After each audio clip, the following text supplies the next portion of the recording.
So hello everyone, Vishal this side your physics teacher. So आज हम देखेंगे एक नया चैप्टर फिजिक्स का, very first chapter, units and measurements. So I hope आप सभी को ये चैप्टर बहुत अच्छा लगेगा, बहुत इजी लगेगा। और अगर मैं इसकी थोड़ी सी बैकग्राउंड की बात करूं तो ये chapter competition point of view से बहुत इंपॉर्टेंट है। अगर आप देखें लास्ट 20 to 30 ईयर्स में इस चैप्टर का वेटेज बहुत ज़्यादा है किसी भी कंपटीशन एग्ज़ाम के लिए, चाहे वो फिर जेई हो, नीट हो, जेई एडवांस हो या कोई भी अदर कंपटीशन है। वहाँ पे हर एक कॉम्पिटिटिव एग्ज़ाम में यहाँ से क्वेश्चन तो हर साल बनता ही बनता है। सो आज वही चैप्टर हम स्टार्ट करेंगे, यूनिट्स एंड मेजरमेंट। सो आज हमारा जो पहला टॉपिक रहने वाला है that is physical quantity. So what is physical quantity? Physical quantities, those quantity which can be measured directly or indirectly in terms of which the laws of physics can be expressed. मतलब क्या? मतलब simple, कोई भी physical quantity है जिसको हम directly measure कर सके, दैट इज फिजिकल क्वांटिटी। तो यहाँ पे फिजिकल क्वांटिटी भी दो तरह की हो सकती है, measurable physical quantity and non measurable physical quantity.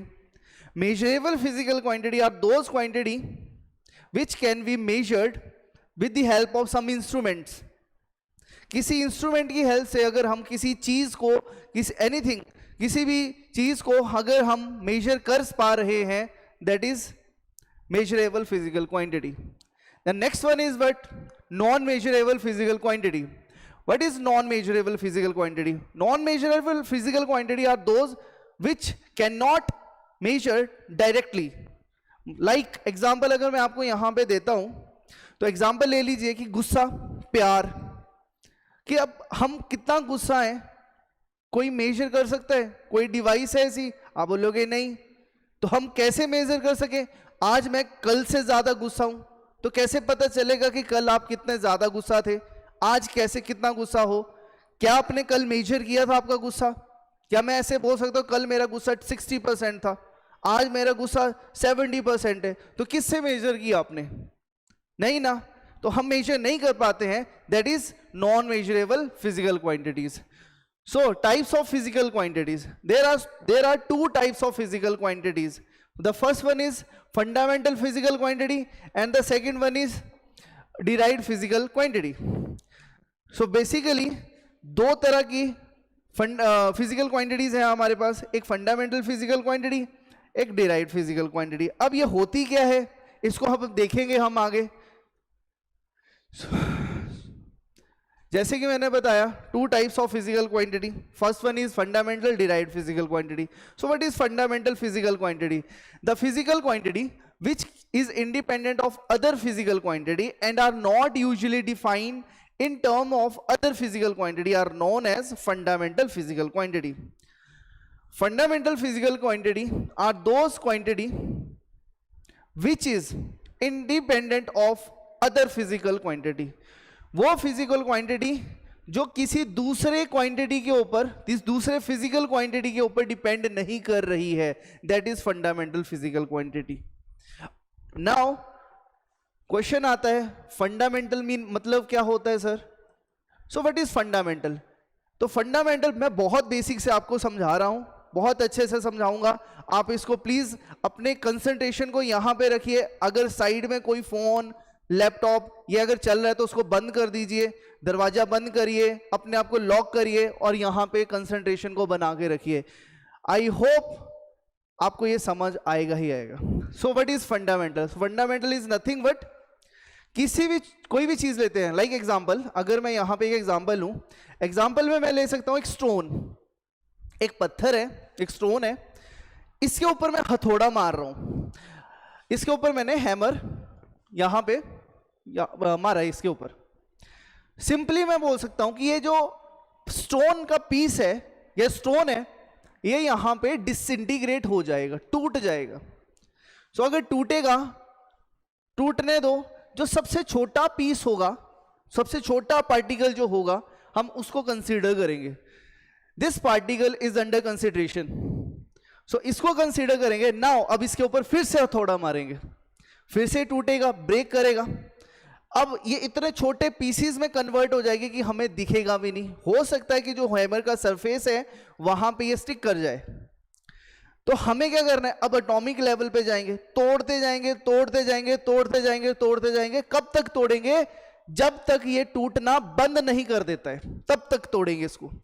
और जब ये टूटना बंद कर देगा तो वो क्वांटिटी या वो पॉइंट पे जो पार्टिकल हमें मिलेगा जो नहीं टूट रहा है, that particle is what? Fundamental. Like electron, electron को तोड़ा नहीं जा सकता है, दैट इज फंडामेंटल। सेम यहां पे जब तक हम किसी चीज को तोड़ रहे हैं, एनीथिंग जिसको हम तोड़ रहे हैं, वो टूटती जा रही है टूटती जा रही है टूटती जा रही है। एक टाइम ऐसा आएगा जब वो टूटना बंद कर देगी।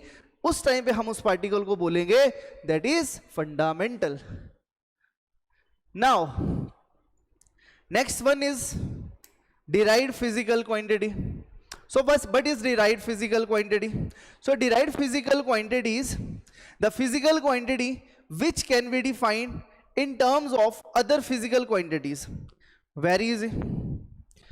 वो क्वांटिटी जिसको हम रिप्रेजेंट करेंगे किसी दूसरी फंडामेंटल, दो या दो से ज्यादा फंडामेंटल फिजिकल क्वांटिटी को ऐड करके, सब्ट्रैक्ट करके, सम मल्टीप्लिकेशन करके, डिवाइड करके अगर हम नई क्वांटिटी बना रहे हैं, that quantity is what? Derived physical quantity.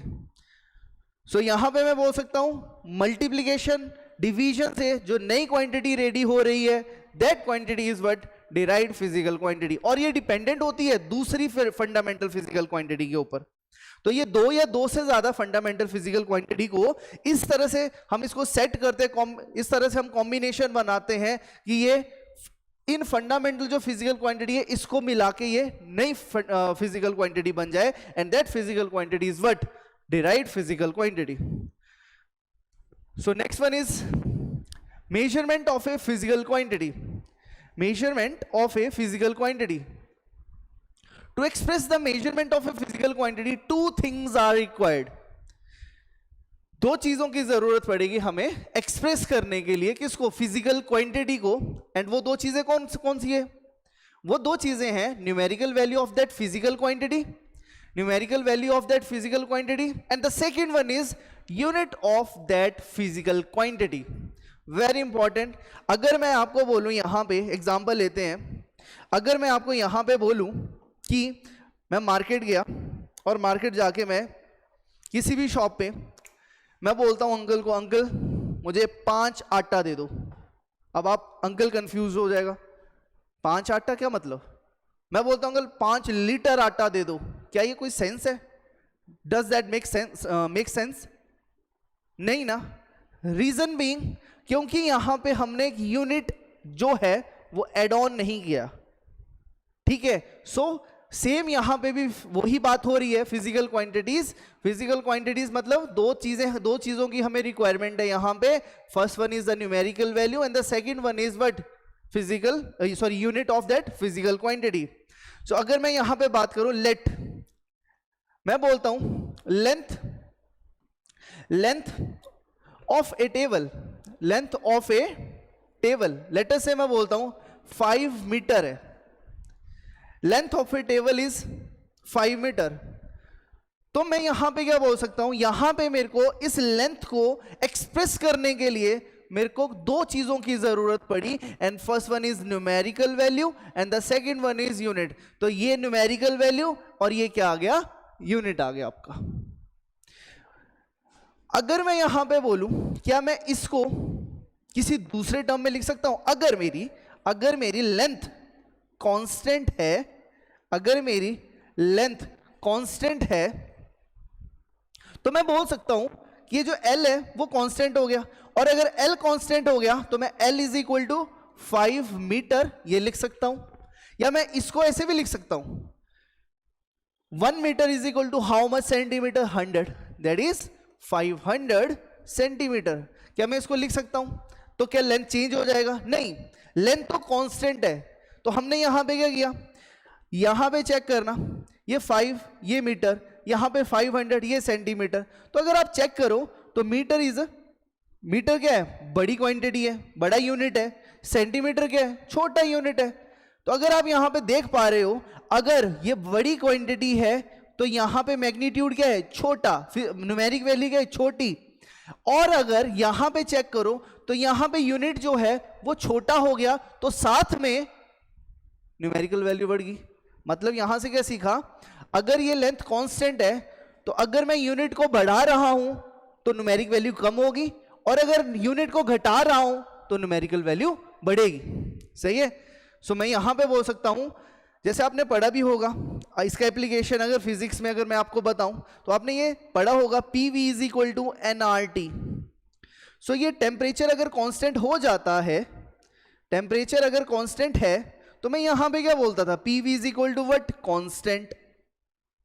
तो मैं यहां पे क्या बोल सकता हूं, P is inversely proportional to V। Simple.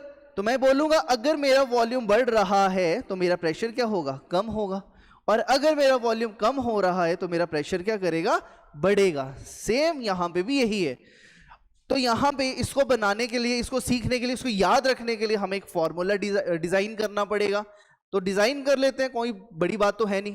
तो लेट, अगर मैं इसको L लेंथ को मैं x बोल देता हूं, ठीक है जी। अगर मैं इसको x बोल देता हूं, जस्ट गिव मी अ सेक,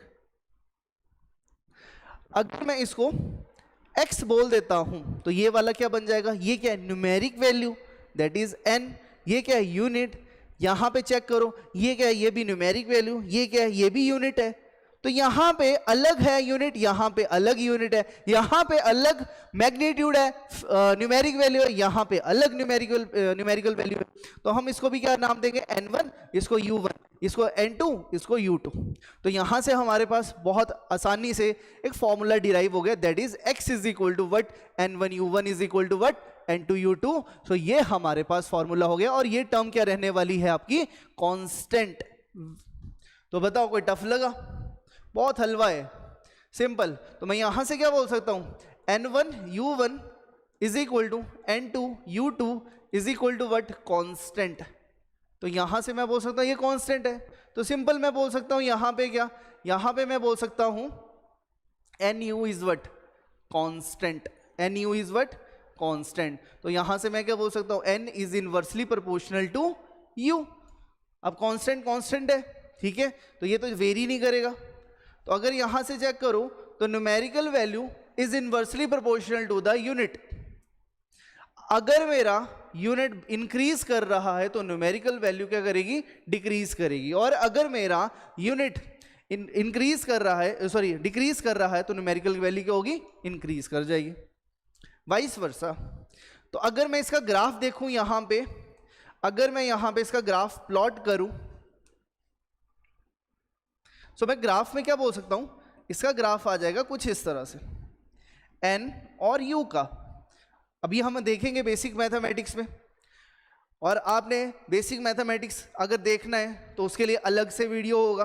तो पहले आप वहां पे जाइए, बेसिक मैथमेटिक्स को स्ट्रॉन्ग करिए, ठीक है जी, तब जाके आपको ये चीज़ें समझ आएगी, ग्राफ समझ आएंगे। आज तक बच्चों को, मैक्सिमम बच्चों को ग्राफ समझ नहीं आते, वो रटते हैं। रीजन बीइंग क्योंकि उन्होंने ग्राफ को समझा ही नहीं है। तो हमें समझना है ग्राफ।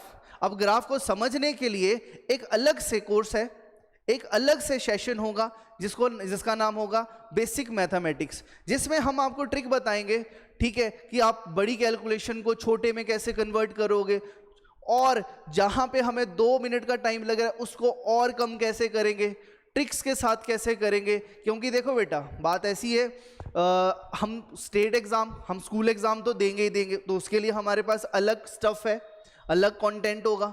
लेकिन अगर मैं बात करूं दूसरे साइड, दूसरे एंड पे, दैट इज कंपटीशन। तो कंपटीशन में आपको वो स्कूलों वाली स्ट्रेटेजी हटाने पड़ेगी और कंपटीशन वाली स्ट्रेटेजी को इन्वॉल्व करना पड़ेगा, तब जाके आपका 3 घंटे में पेपर सॉल्व हो पाएगा, ठीक है जी। सो 3 घंटे में पेपर सॉल्व करना है। लाइक अगर मैं नीट की बात करूं, 180 मिनट्स मिलेंगे हमें, और 180 ही क्वेश्चन ही होंगे। तो हम वहां पे कैसे डील करेंगे, मतलब एक क्वेश्चन को 1 मिनट, तो कैसे सॉल्व कर पाएंगे। इसीलिए हमें वही अप्रोचेस हमें आनी चाहिए, वही मैथ्स की मैं बात कर रहा हूं जो फिजिक्स में यूज होता है। फिजिक्स सिंपल बोलूं तो बहुत आसान है, 2 लैंग्वेज में खत्म हो जाती है। थॉट प्रोसेस है सारा का सारा, ठीक है जी, थॉट प्रोसेस है सारा का सारा। बस उस थॉट प्रोसेस को प्रूव करने के लिए हमें मैथमेटिक्स का यूज करना पड़ता है, और वही मैथमेटिक्स अगर आपको आ गया तो डैम श्योर आपको फिजिक्स समझ आ गई और आप खलारा डाल दोगे, ठीक है जी। तो देखते हैं एन और यू। सो मैं बोल सकता हूं जब भी n is equal to u है, is equal to n u is equal to constant है, तो ये किसकी इक्वेशन बनती है? Rectangular hyperbola. देखना वहां पे देखेंगे कैसे होता है कैसे नहीं होता है। तो इसका जो ग्राफ बनेगा वो ग्राफ समथिंग कुछ इस तरह से बनता रहेगा, इस तरह से बनेगा कि जैसे जैसे आप यूनिट को बढ़ाते जा रहे हो आपकी न्यूमेरिक वैल्यू कम होती जा रही है। सो ये है आपका एक्सप्रेस करने का तरीका किसी फिजिकल क्वांटिटी को। आई होप आपको ये समझ आया।